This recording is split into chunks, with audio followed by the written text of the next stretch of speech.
Questions 1 through 5. Listen to a conversation between a teacher and a student. Excuse me, Mr. Brown. I want to talk with you. Okay, come on in. How can I help you? I'm wondering about my score on the pop quiz. Well, let's take a look at your test paper. Here it is. You got 18 points. There were 10 multiple-choice questions, each worth 1 point, and 2 essay questions, each worth 5 points. Let's see. You missed one multiple-choice question, the one asking what year Columbus made his first journey west. It was 1492. I know. I first circled 1498, but then I realized that was the year of his third journey, so I changed my answer to 1492. No, you didn't. You forgot to erase your first answer. You circled both 1492 and 1498, so I had to count it as wrong. Oh, okay, I see. Try to be more careful next time. And here is another one. I took a point off your answer for the second essay question. It asked you to describe Columbus's first journey. You wrote Columbus sailed west with 3 ships. He wanted to reach the Far East and bring back cargoes of silk and spices. When he reached land, he thought he had arrived in the Far East, but he had actually arrived on the American mainland.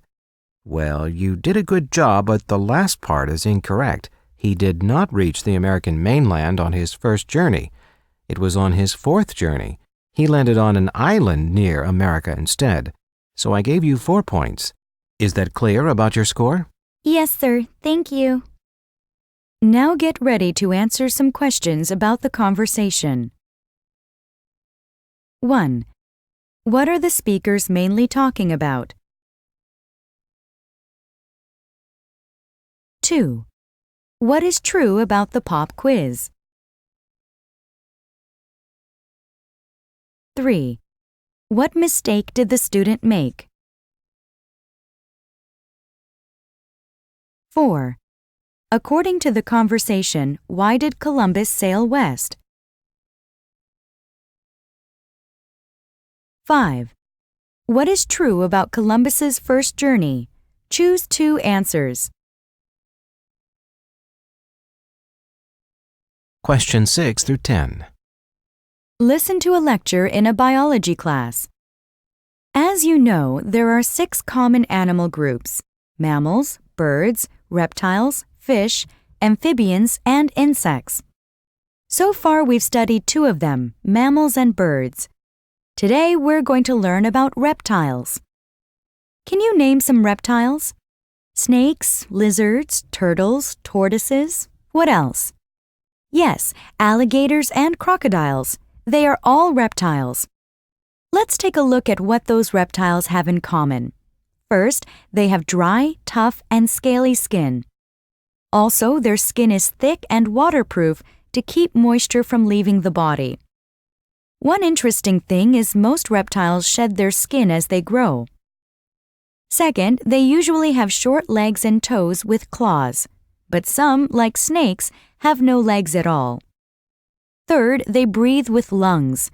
So, some ocean reptiles such as sea turtles and sea snakes have to hold their breath when they are underwater. Fourth, they are cold-blooded. That means when it is cold, they would die because their bodies and blood become too cold. That's why reptiles in cold climates hibernate during the winter. Fifth, they are vertebrates. In other words, they have backbones like birds and mammals. Sixth, most reptiles lay eggs. The eggs are usually soft and flexible. But some reptiles can give birth to babies.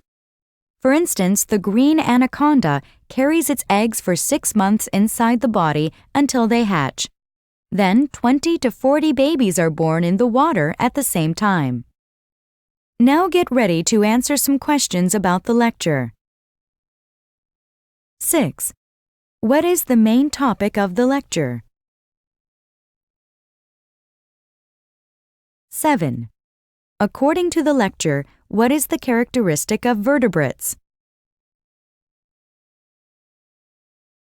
8. How is the green anaconda different from most reptiles? 9. According to the lecture, which of the following is true? 10. What is not mentioned in the lecture?